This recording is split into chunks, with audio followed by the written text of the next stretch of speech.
Hello, a very good evening to all of you. So welcome to my channel Inspire Pharma.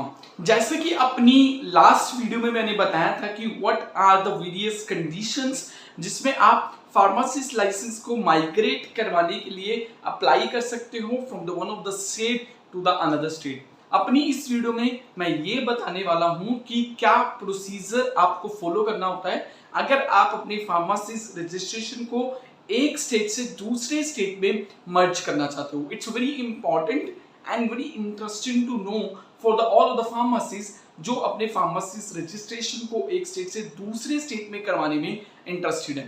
तो the first and most important thing is that आपको rules जानने पड़ेंगे कि जिस state से आपने मर्ज करना है उनके रूल्स क्या है, कि वो कैसे किसी फार्मासिस्ट को रिलीज करते हैं फ्रॉम देयर स्टेट, एंड जिस स्टेट में आप जा रहे हो उन्हें क्या क्या डॉक्यूमेंट्स चाहिए होते हैं जब उन्हें इस तरह किसी अनदर फार्मासिस्ट को अनदर स्टेट से एक्सेप्ट करना है। तो वेरी इंपॉर्टेंट थिंग इज कि आप रूल्स जान लीजिए। ठीक है, रूल्स जानने के बाद मैक्सिमम केसेस में क्या होता है, एनओसी। आप जिस स्टेट्स में पहले रजिस्टर्ड हो वहां से आपको एनओसी लेना पड़ेगा। NOC is no objection certificate.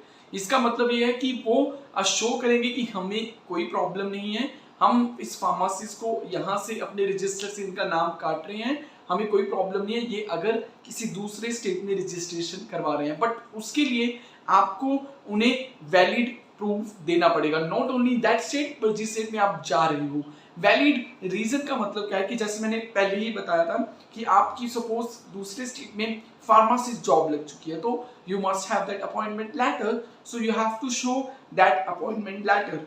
और अगर आप जॉब के लिए अप्लाई कर रहे हो तो you have to show that application. Okay, और अगर आप बिजनेस करना चाहते हो तो बिजनेस का पूरा प्लान, पूरे प्रूफ आपको दिखाने पड़ेंगे। और इसके अलावा नॉर्मली जो जितनी बार भी आपने फार्मेसी रजिस्ट्रेशन करवाई है वो वाले सर्टिफिकेट की फोटोकॉपी और जहाँ रिन्यूअल करवाया है उसकी फोटोकॉपी भी सबमिट करनी पड़ेगी। इन दैट केस वो सारे फैक्टर्स को कंसीडर करके जो आपका वो स्टेट है वो आपको नो ऑब्जेक्शन सर्टिफिकेट इशू कर देता है, जिसका मतलब ये है कि उनको कोई प्रॉब्लम नहीं है। अब वो नो ऑब्जेक्शन सर्टिफिकेट लेके आप जिस स्टेट में आप फार्मेसी के लिए अपनी रजिस्ट्रेशन ट्रांसफर करने के लिए अप्लाई कर रहे हो वो लेके वहां पे जाना है। वो भी एक एनओसी इशू करेंगे कि हमें कोई ऑब्जेक्शन नहीं है if you are accepting the pharmacist, क्योंकि ये फार्मासिस्ट का नाम वहां से हट चुका है, इनके पास जेन्युइन रीजन है यहाँ पे रजिस्ट्रेशन करवाने के लिए। तो आपको जो अपना लाइसेंस है, अपनी डिग्री के डॉक्यूमेंट्स जैसे कि आपने वहां सबमिट किए थे वो तो देने ही पड़ेंगे। अदर देन दैट कोई अगर एक्स्ट्रा डॉक्यूमेंट्स की डिमांड की जाती है इन दैट न्यू स्टेट तो आपको वो भी सबमिट करने पड़ेंगे। Clear? So this are the certain things. और हाँ, जब आप एक स्टेट से निकल रहे हो तो वो भी कुछ फीस चार्ज करेंगे आपसे। जब आप वहां से अपनी फार्मेसी रजिस्ट्रेशन के लाइसेंस को रिलीज करवा रहे हो, न्यू स्टेट में जा रहे हो, वो भी कुछ पैसे लेंगे। वो डिपेंड करता है, वो वेरी करता है स्टेट वाइज। कुछ स्टेट वाले थोड़ा सा अलग पैसे लेते हैं, कुछ वाले थोड़ा अलग पैसे लेते हैं। Clear? Depending upon the state and rules भी स्टेट वाइज वेरी करते हैं। ये नॉर्मल